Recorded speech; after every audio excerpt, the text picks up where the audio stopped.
హల్లెలూయా, హల్లెలూయా, హల్లెలూయా. చిన్న ప్రార్థన చేసుకుందాం. పరిశుద్ధుడైన దేవానికి స్తోత్రము నా తండ్రి.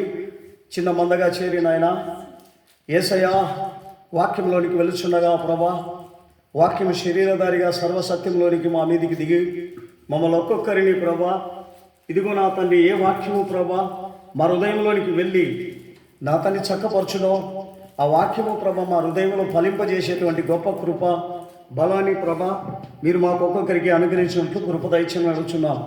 చివరి దినాలలో ఉన్నాము నాయన, మమ్మల్ని ప్రభ యేసయ్యా అని బిడ్డలుగా స్వీకరించినట్లు కృప దయచేయమని యేసయ్య మీ దయగలిగిన హస్తానికి అప్పగిస్తున్నాం. యేసునామములో అడుగుచున్నాము తండ్రి, ఆమేన్. హల్లెలూయా, హల్లెలూయా. దేవుడు ఈ దినమున మనము మాట్లాడినట్లుగా మరి మనం ఏమై ఉండాలా అంటున్నాడు ఆయన. గమనించండి ప్రియమైన వారలారా, దేవుని వాక్యం ఎప్పుడైతే మనలోనికి వస్తుందో మనం ఏమై ఉన్నాము? మనము సమృద్ధి కలిగి ఉన్నాం. ఏమిట్లో సమృద్ధి కలిగి ఉన్నాం? సమాధానంలో సమృద్ధి కలిగి ఉన్నాం, శాంతిలో సమృద్ధి కలిగి ఉన్నాం, నెమ్మదిలో సమృద్ధి కలిగి ఉన్నాం. ఎప్పుడు? వాక్యము మన దగ్గరకు వచ్చినప్పుడు, వాక్యము మన హృదయంలో ఉన్నప్పుడు. కానీ ఇవి ఎప్పుడైతే మన దగ్గర సమాధానము మన దగ్గర ఉన్నంత వరకు దేవుడు ఉన్నాడు. సమాధానము ఎప్పుడైతే కోల్పోతామో ఎవరుంటారు మన దగ్గర? అంతకి ఇస్తుంటాడు, సాతాను ఉంటాడు. గమనించండి ప్రియమైన వారలారా, దేవుని బిడ్డలమైనటువంటి మనము సమాధానంతో జీవించాల్సిన వాళ్ళం. సమాధానం కోల్పోయినట్లయితే మనము అంత్యక్రీస్తు దగ్గర ఉన్నామని మనం అర్థం చేసుకోవాలి. అందుకనే మనం క్రీస్తు దగ్గర ఉన్నంత వరకు సమాధానము, శాంతి మనకు ఉంటుంది. ఒకసారి కీర్తన 119 165 వచనం మనం చదివినప్పుడు, కీర్తన 119 165 చదువుదాం. 165. నీ ధర్మశాస్త్రమును ప్రేమించు వారికి ఎంతో నెమ్మది, వారు తూలి తొట్టిల్లుటకు కారణమేమీ లేదండి, అవకాశం ఏమీ లేదు. ఎందుకు? ఆయన ధర్మశాస్త్రాన్ని ప్రేమిస్తున్నారు గనుక, ఆయన వాక్యాన్ని ప్రేమిస్తున్నారు గనుక వారు తూలి తొట్టిల్లడానికి ఏమాత్రము అవకాశమే ఉండదంట. మరి మనం ఈరోజు తొట్టిల్లుతున్నాం, దరిద్రులుగా ఉన్నాం, బాధల్లో ఉన్నాం, అనేకమైన శ్రమలు పడుతున్నాం, వ్యాధులతో పడుతున్నాం అంటే అర్థం ఏమిటి? మన దగ్గర ఏమి లేదు, దేవుని వాక్యము లేదు, దేవుని కట్టడలు మన దగ్గర లేకనే మనం ఏం చేస్తున్నాం చెప్పండి చూద్దాం? తూలి తొట్టిల్లబడుతున్నాం.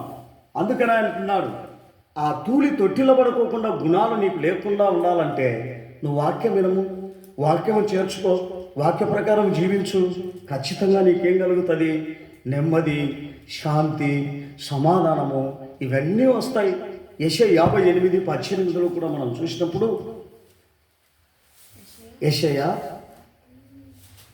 48:18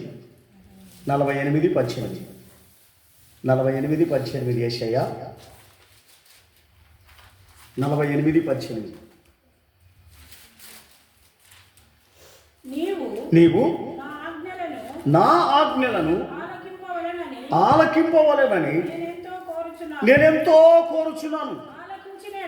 ఆలకించిన ఎడల నీ క్షేమము నది వలెను, నీ నీతి సముద్ర తరంగము వలెను ఉండును. హల్లెలూయా.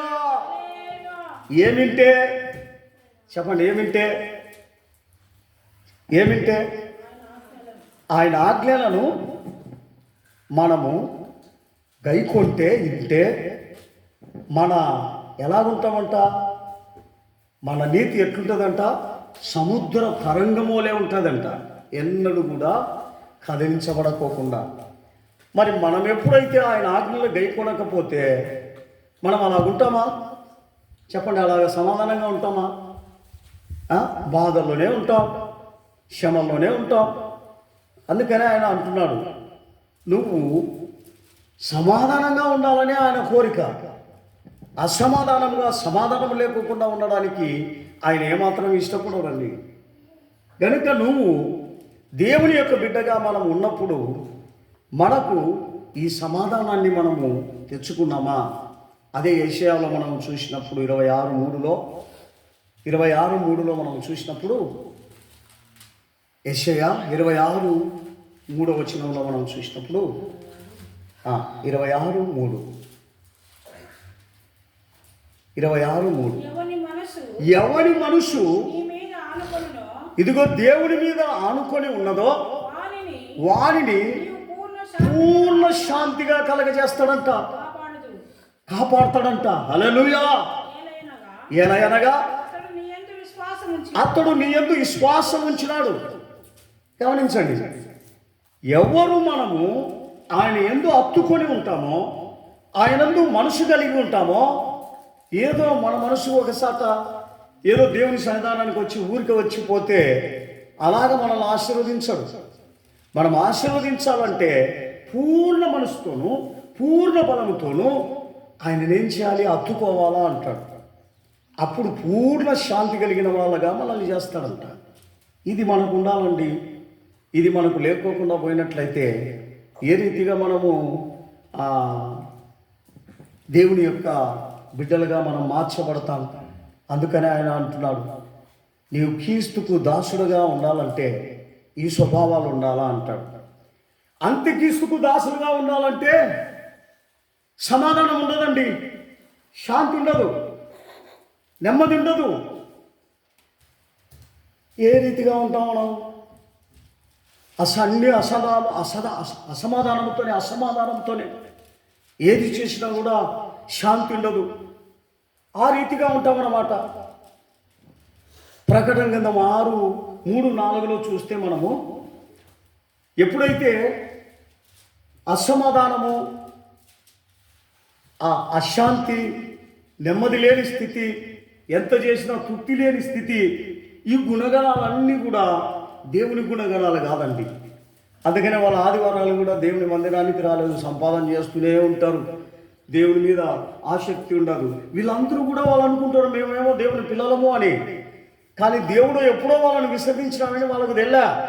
వాళ్ళు అనుకుంటుంటారు మాకు కూడా దేవుడు ఉన్నాడు, మాకు కూడా మా కుటుంబం ఉంది, మమ్మల్ని పుట్టించిన వాళ్ళు దేవుడు విడిచిపెడతాడా అని అనుకుంటా ఉంటాడు. ఎప్పుడో విడిచిపెట్టినాడని తెల్లే వాళ్ళకి. 6:3-4 చదువుదాం. ప్రకటన గ్రంథం 6వ అధ్యాయము 3-4. ఆయన రెండవ ముద్ర ఇప్పినప్పుడు రమ్ము అని రెండవ జీవి చెప్పుట వింటిని. అప్పుడు ఎర్రనిదైన వేరొక గుర్రమును బయలువెళ్ళెను. మనుషులు ఒకరికొకరు చంపుకొనుచు భూలోకములో సమాధానం లేకుండా చేయుటకు ఈ గుర్రం మీద కూర్చున్న వారికి అధికారం ఇవ్వబడెను. మరి అతనికి ఒక పెద్ద ఖడ్గం ఇవ్వబడెను. గమనించండి ప్రియమైన వారలారా, ఎందుకు సమాధానం ఎవరికి లేకుండా ఉందో వానిని అర్థం చేయడానికి. గమనించండి, ఒక అంత్యక్రీస్తు వస్తున్నాడు. వాడు మనల్ని ఏం చేస్తాడంట?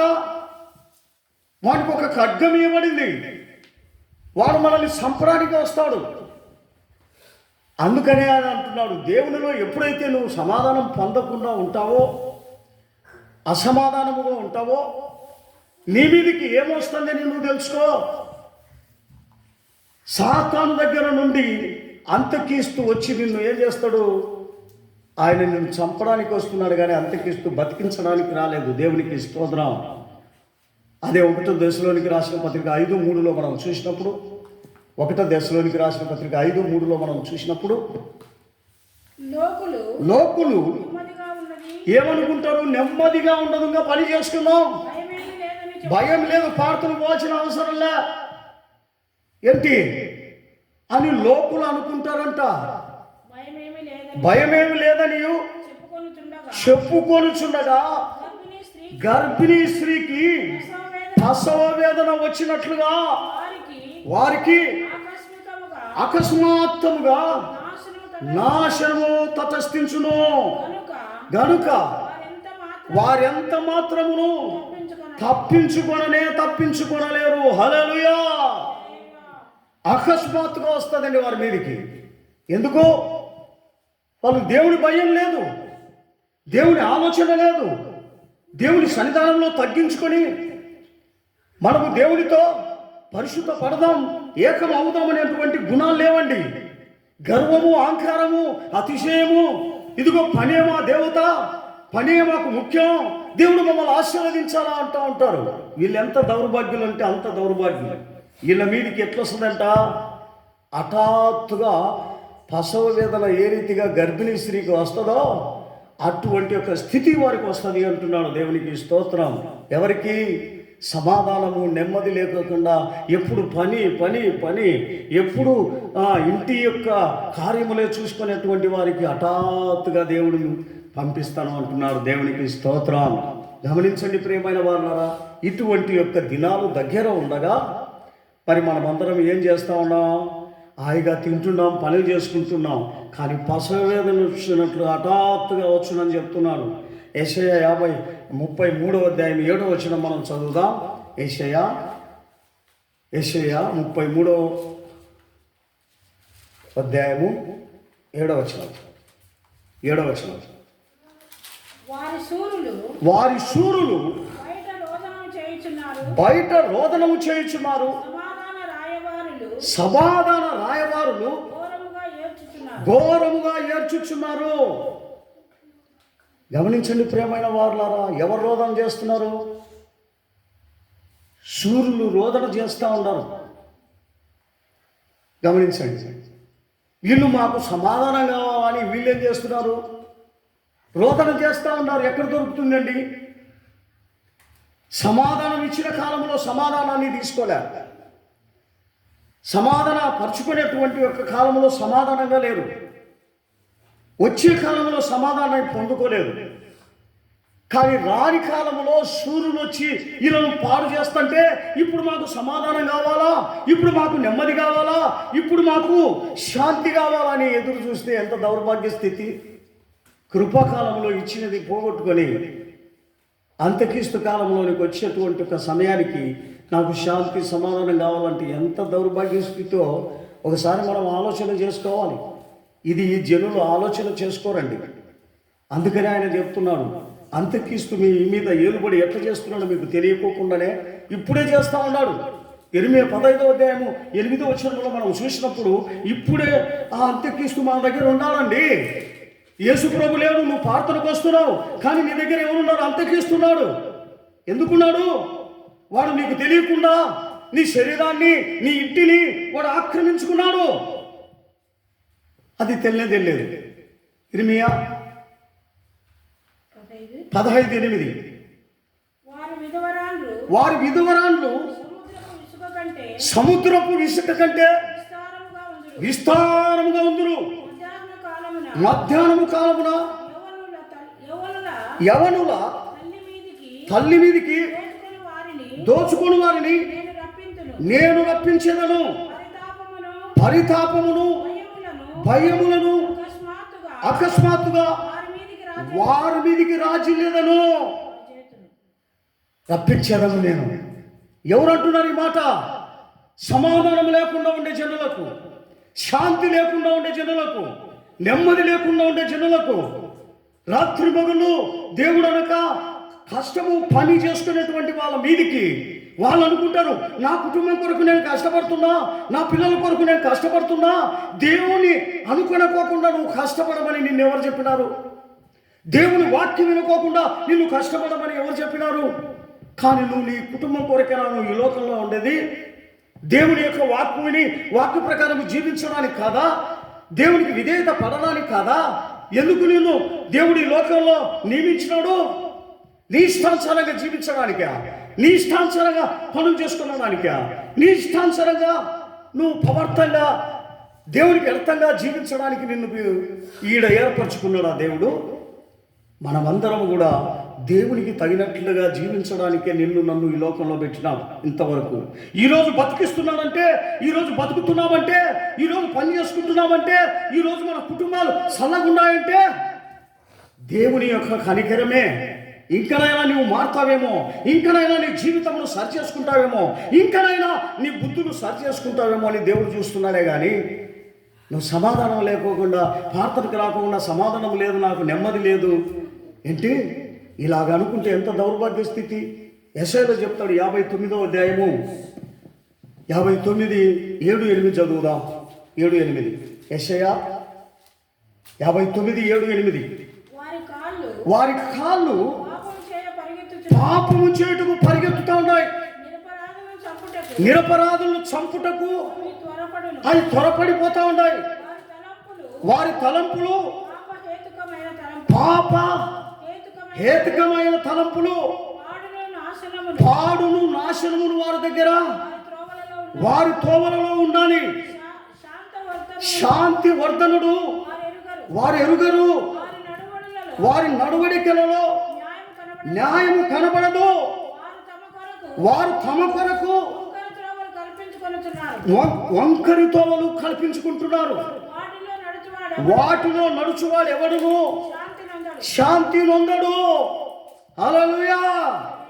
గమనించండి ప్రియమైన వారులారా, ఇట్టి వారు కూడా ఏం చేస్తున్నారు? మాకు దేవుడు ఉన్నాడు, మాకు దేవుడు ఉన్నాడు, మేము కూడా ప్రార్థన చేస్తున్నాం, చర్చికి వచ్చేనేనా అని పగలుపులు పలుకుతున్నారు. ప్రియమైన దేవుని బిడ్డ, నీకు ప్రసవ వేదన ఏ రీతిగా వస్తుందో ఆ రీతిగా శ్రమ నీకు వస్తుంది. కనుక సమయం ఉండగానే నువ్వు సమయాన్ని సద్వినియోగం చేసుకోమంటున్నాడే కానీ నీ ఇష్టానుసారంగా బతకడానికి దేవుడు నిన్ను పర్వాలేదు ఈ భూమి మీద అని విడిచిపెట్టలేదు. నీకు ఒక దినం వస్తుంది, భయంకరమైన దినం. ఆ దినమును అలపటించినా నిన్ను కాపాడే వాళ్ళు ఉండరు. ఎందుకో తెలుసా? నువ్వు ఈరోజు దేవుడి మాట వినుకోకుండా పని చేసుకుంటున్నావు, నీ ఇష్టానుసారంగా నువ్వు బతుకుతున్నావు కనుక ఆ దినమును నిన్ను రక్షించే వాళ్ళే ఉండరు. అది గుర్తిరిగి ఉండాలి మనం. యెషయా 11వ అధ్యాయం 4వ వచనం మనం చదువుదాం. 11:4 యెషయా. కంటి చూపును బట్టి అతడు తీర్పు తీర్చడు, తాను వినుదానిని బట్టి విమర్శ చేయడు, నీతిని బట్టి బీదలకు తీర్పు తీరుస్తాడు. భూనివాసులలో దీనులైన వారికి యథార్థముగా విమర్శ చేస్తాడు. తన వాగ్దానము చేత లోకమును కొట్టును, తన పెదవుల ఊపిరి చేత దుష్టులను చంపును. గమనించండి ప్రియమైన వారులారా, ఎవరికి విరుద్ధంగా జీవిస్తున్నావు? దేవునికి విరుద్ధంగా జీవించి ఏమి సాధిస్తామని, ఈ లోకంలో ఏమి తీసుకుపోదామని? దేవునికి విధేయతపడు, దేవునికి నెమ్మదిగా ఉండు, దేవునితో సమాధానపడు. అప్పుడు నీవు ఈ యొక్క ఉగ్రత నుండి తప్పించుకుంటావు. లేదు, నాకు పనే ముఖ్యం, నాకు దేవుడితో పనిలా, నాకు ఈ లోకమే ముఖ్యం, ఈ లోకంలో పాపమే ముఖ్యం, ఈ లోకంలో నేను చేస్తున్నది సుఖంగా ఉంది అని సుఖభోగములను నువ్వు ఎన్నుకున్నట్లయితే ఒక రోజున నిన్ను వచ్చినటువంటి ఒక బాధ నుండి విడిపించే నాదుడు ఎక్కడన్నా ఉంటాడా? గమనించండి, ఒక్కడు ఉన్నాడు. ఏడ్చినా, పలాపించినా, మొత్తుకున్నా నిన్ను కాపాడే మనుషుడు ఎక్కడా కనబడాడండి. 2వ దశలోనికి రాసిన పత్రిక 2వ అధ్యాయము 8వ వచనం. 2వ దశలోనికి 2:8 వచనం. 2:8. గమనించండి ప్రియమైన వాళ్ళారా, ఈ దినంలో నువ్వు ఎట్లుండవు? సమాధానం లేకుండా ఉన్నావా? ఎంత కష్టపడినా సమాధానం ఇంట్లో నెమ్మది లేకుండా ఉందా? కారణం ఎవరిస్తారు? ఇది దేవుని వాక్యం ఇస్తుంది, దేవుని న్యాయ విధులు ఇస్తుంది, దేవుని సమాధానం ఇస్తుంది. నీలో ఉన్న దుష్టత్వము, దుష్ట కార్యాలు, దుష్ట తలంపులు ఉన్నంత వరకు సమాధానం ఎట్లుంటుందండి? చదవమ్మా. అప్పుడు ఆ ధర్మ విరోధి బయలుపరచబడును. ప్రభు అయిన యేసు తన నోటి ఊపిరి చేత వానిని సంహరించును. తన ఆగమన ప్రకాశము చేత నాశనము చేయను. ఆ రీతిగా వాణి చేసేటప్పుడు నువ్వు నాశనం కాకుండా ఉండాలంటే నీ జీవితమును ఇప్పుడే సరి చేసుకో. ఇప్పుడే నీ జీవితాన్ని చక్కపరచుకో. ఇప్పుడే దేవుని యొద్దకు రా. ఇప్పుడే వచ్చి నువ్వు శాంతిపడు, సమాధానపడు.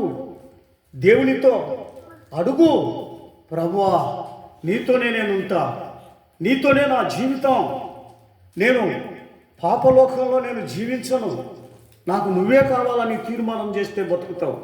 లేదు, నాకు ఈ లోకమే ముఖ్యం, పనే ముఖ్యం, నా జీవితము ఈ సుఖభోగాలకే, నాకు చూసినంత కన్ను వైపున నేను పాపం చేస్తా, నా ఇష్టానుసారంగా నేను జీవిస్తానని నువ్వు చెప్పినట్లయితే ఒక దినమున నిన్ను రక్షించే మనుషుడు ఒక్కడు ఉండడు. దేవునికి స్తోత్రం. యెషయా 56లో చెప్తాడు 12వ వచనంలో, నిన్ను రక్షించేవాడు దేవుడు కాదండి, ఇంకెవరు కూడా ఈ భూమి మీద ఏది కప్పలేదు.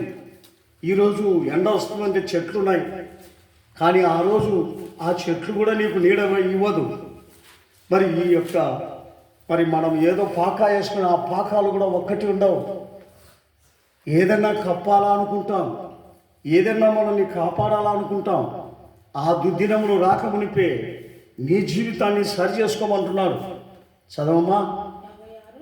66 యెషయా 12వ వచనం గమనించండి ప్రియమైన వారలారా. అటువంటి యెహోవా ఈలాగు సెలవిచ్చుచున్నాడు, ఆలకించుడి, నది వలె సమాధానమును ఆ వాని యొద్దకు నేను పారజేయుదును. మీరు జనముల ఐశ్వర్యమును అనుభవించినట్లు ఒడ్డు మీద పొర్లిపారు జల ప్రళయము వలె మీ యొద్దకు నేను రాజేస్తును. మీరు సంకన ఎత్తబడదురు, మోకాల మీద ఆడింపబడెదరు. గమనించండి ప్రియమైన వారలారా, ఏమి తీసుకొచ్చాడంట నువ్వు దేవుని వాక్యం వింటే? ఈ లోకాన్ని విసర్జిస్తే నది వలె సమాధానాన్ని నీ దగ్గరికి తీసుకొచ్చాడంట. గమనించండి, ప్రార్థన చేసుకునే దానికి నీకు అన్ని శక్తులు ఇస్తాడంట. కానీ అటువంటి గుణము నీకు లేకపోతే ఎట్లా? 9వ అధ్యాయము 6, 7 చదువుదాం. యెషయా 9వ అధ్యాయం 6, 7 చదువుదాం. ఈరోజు నీ జీవితం ఎట్లుంది? సమాధానంతో ఉన్నావా? సమాధానం లేకుండా ఉన్నావా?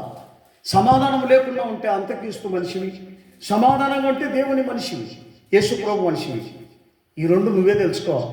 ఈరోజు నేను ఎంత ప్రార్థన చేసినా, ఎంత సంపాదన చేసినా సమాధానం లేదంటే నువ్వు అంతక్రీస్తు బిడ్డవు, సాతాను బిడ్డవు నువ్వు. చదువు. ఏలైనగా మనకొక శిశువు పుట్టెను, మనకు కుమారుడు అనుగ్రహింపబడెను, ఆయన భుజముల మీద రాజ్యభారం ఉంది. ఆశ్చర్యకరుడు, ఆలోచనకర్త, బలవంతుడైన దేవుడు, నిత్యుడైన తండ్రి, సమాధానకర్త అయిన అధిపతి అని ఆయనకు పేరు పెట్టబడెను. ఆయన యేసుక్రీస్తండి. హల్లెలూయా, హల్లెలూయా. ఆ సమాధానకర్త నీ దగ్గర ఉన్నాడా? ఆ శాంతికర్త నీ దగ్గర ఉన్నాడా? శాంతి సమాధానం లేకుండా నువ్వు ఉన్నావంటే నువ్వు అంత్యక్రీస్తు దగ్గర, సాతాను దగ్గర ఉండవు. కానీ కష్టాలు పడుతున్నావు, శ్రమలు పడుతూ ఉండవు, వేదన పడుతూ ఉండవు. ఆ వేదన కష్టం అంతా కూడా మరి పోవాలంటే ఎవరి దగ్గరికి రమ్మంటున్నాడు? యేసయ్య దగ్గరికి రమ్మంటున్నాడు. నీ కొరకు ఒక శిశువు ఎందుకు పుట్టించినాడు దేవుడు? నిన్ను కాపాడడానికి, నిన్ను రక్షించడానికి, సమాధానంతో ఈ లోకములో ఇప్పుడే ఉండడానికి. నేను చచ్చిపోయిన తర్వాత సమాధానంతో ఉంటానంటే నీ మూర్ఖతనం. ఈ భూమి మీద ఉన్నప్పుడే నువ్వు సమాధానంగా ఉండాలా అంటాడు. 2 పేతురు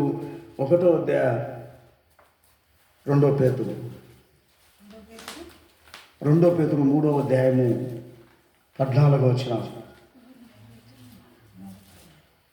త్వరగా నేను చదువు ముగిస్తా. ప్రియులారా, వీటి కొరకు మీరు కనిపెట్టువారు గనుక ఏమగలిగి ఉండాలంట? శాంతము కలిగిన వారై ఆయన దృష్టికి నిష్కళంకులుగాను నిందారహితులుగాను కనబడినట్లు జాగ్రత్త పడండి. ఏ దాని కొరకు కనిపెట్టేవాళ్ళు? దేవుని శాంతం కొరకు, దేవుని రాకడ కొరకు, పరిశుద్ధత కొరకు, న్యాయం కొరకు, నీతి కొరకు కనిపెట్టేవారు మీరేం ఏం చేయబడతారంట? గమనించండి, ఏం చేయబడతారంట? మీరేం కలిగి ఉండాలా? సమాధానము, శాంతి కలిగి ఉండాలా అంటాడు. ఇవి ఏవి కూడా మీ దగ్గర లేకుండా పోతే నువ్వు ఏం కనబెడుతున్నావు? తినడానికి కనబెడుతున్నావా? డబ్బుని కనబెడుతున్నావా? బంగారు ఇల్లు నువ్వు ఇప్పుడు కట్టిస్తున్నావా? ఇప్పుడు కట్టించి ఏం ప్రయోజనం? నిన్ను అవి కాపాడతాయా? నువ్వు కట్టవలసినది పరలోక రాజ్యంలో నీ హృదయాన్ని కట్టాలి. నీ యొక్క హృదయ ఆలోచనలో నువ్వు ఏం చేయాలి?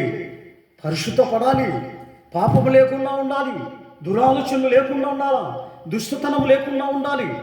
అందుకొరకు ప్రయాసపడు. ఇప్పుడు నేను ఇల్లు కడతా, నేను ఉద్యోగం చేస్తా, నేను ఒక పై స్థానంలోనికి వెళ్తాను అని దేవుని విడిచి పరిగెత్తుతున్న నీకు అకస్మాత్తుగా ప్రసవ వేదన వచ్చినట్లుగా శ్రమలు వస్తాయి. ఆ దుర్దినములు రాకమునిపే నీవు దేవుని వాక్యం దగ్గరికి రా, వాక్యం విను, నీ యొక్క స్వభావాలను మార్చుకో, నీ పద్ధతులను మార్చుకొని దేవుని వైపు తిరగమంటున్నాడు. కనుక దయచేసి సమయం ఆసనం అయిపోయింది కనుక నేను ఈ వాక్యమును ముగిస్తున్నాను.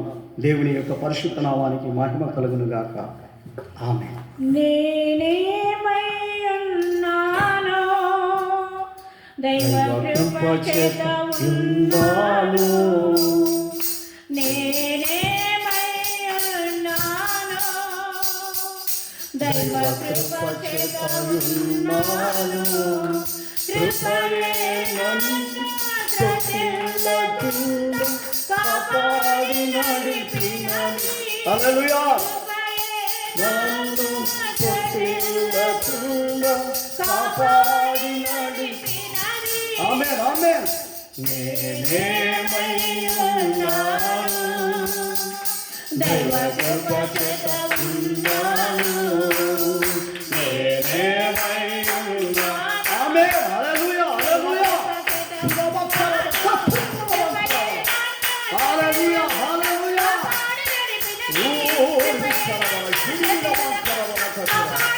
హల్లెలూయా, హల్లెలూయా, హల్లెలూయా. స్తోత్రం, స్తోత్రం. ఇంతవరకు ప్రభు మన మధ్యలో ఉండి మనల్ని హెచ్చరించిన కృపను బట్టి దేవునికి స్తోత్రం చేస్తాం. సమాధానము కలిగిన వాళ్ళు దేవుని బిడ్డలు, సమాధానము లేకోకుండా ఉన్న వాళ్ళు అంత్యక్రీస్తు బిడ్డలు. అందుకనే ఎవరు నువ్వు అనేది తెలుసుకొని మసులుకోమంటున్నాడు దేవుడు. ఇంతవరకు హెచ్చరించిన కృపను బట్టి దేవునికి స్తోత్రం చేస్తాం. స్తోత్రం ప్రార్థన చేస్తాం. కృపా కనికరము గల దేవా మీకే స్తోత్రము నాయన. పరిశుద్ధుడా మీకే స్తోత్రము నా తండ్రి. అవునైనా ఇక ఉదయకాలం ప్రభావ మమ్మల్ని సజీవులుగా ఉంచిన ఆయన మీకు సన్నిధానంలో నా తండ్రి మీకు నామమును స్తుతించి మహిమపరచడానికి ఇచ్చిన కృపను బట్టి కూడా మీకే స్తోత్రము నాయన. ఇంతవరకు కూడా ఆత్మస్వరూపునిగా మా మధ్యలోనికి వచ్చి ప్రభా మాతో మాట్లాడిన వాక్యం బట్టి కూడా మీకే స్తోత్రమయ్యా. విన్న వాక్యమునైనా మాకు హృదయములలో పలించడానికి కూడా సహాయం చేయమని కూడా వేడుకుంటున్నాము నాదా. స్తోత్రమునైనా. అవును ప్రభా, నీకు ధర్మశాస్త్రమును ప్రేమించే వారికి ఎంతో నెమ్మది ఉందని ప్రభావం సెలవిస్తున్నారు తండ్రి. అవునైనా వారు తూరి త్రొట్టులకు కారణమే లేదని కూడా ప్రభావం సెలవిస్తున్నారు నాయన. అవును నా తండ్రి ప్రభా, ఎవరైతే నైనా మిమ్మల్ని ఆనుకొని ఉంటారో వారిని పూర్ణ శాంతి గల వారిగా కాపాడతారని కూడా ప్రభావం సెలవిస్తున్నాం నాయన. వాక్యానుసారంగా నా తండ్రి మేమందరం కూడా నాయన నడుచుకోవడానికి కూడా సహాయం చేయమని కూడా వేడుకొంచున్నాం తండ్రి. వచ్చిన బిడ్డలందరినీ కూడా నేను ఒక్కొక్కరిని పేరు పేరుని ఆశీర్వదించండి, బలపరచండి ప్రభావ. విన్న వాక్యానుసారంగా ప్రతి ఒక్కరు నడుచుకోవడానికి కూడా సహాయించింది దేవా. స్తోత్రము నాయన. దయగల దేవా యేసయ్యా మీకే స్తోత్రము నాయన. అన్ని విధాలుగా మీకు కృపా రేఖల కింద సంఘమును భద్రపరచండి ప్రభా. అవునా తను ఎవరైతే ఇంకా రాలేకుంటున్నారో ప్రభా మరొక వారమైన వారిని నడిపించమని కూడా వేడుకుంటున్నాం నాయన. వచ్చిన బిడ్డను ఆశీర్వదించండి, దీవించండి ప్రభా.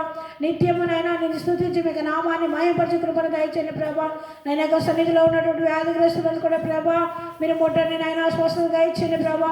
యేసయ్యా మీరు త్వరగా రాబోతున్నారు, తన యొక్క రాగల మహిమల రాకడలో ప్రభా మేమందరం కూడా నింద రైతులుగాను, నిర్దోషులుగాను, నిష్కలంకులుగా ప్రభా మీకు నిత్య రాజ్యంలో చేరే కృపను మాకందరికీ కూడా దయచేయమని మా ప్రభువును మా రక్షకుడైన నజరుడైన యేసుక్రీస్తు పరిశుద్ధ నామములో అడిగి వేడుకుంటున్నాం తండ్రి. ఆమేన్. స్తోత్రం, స్తోత్రం, స్తోత్రం. నా ప్రాణమా యెహోవాను స్తుతించుము, నా అంతరంగమున సమస్తమైన పరిశుద్ధును నా ప్రాణమా యెహోవాను ఆయన చేసిన ఉపకారములు అందరూ దేవునికి స్తోత్రం చేస్తా. హల్లెలూయా.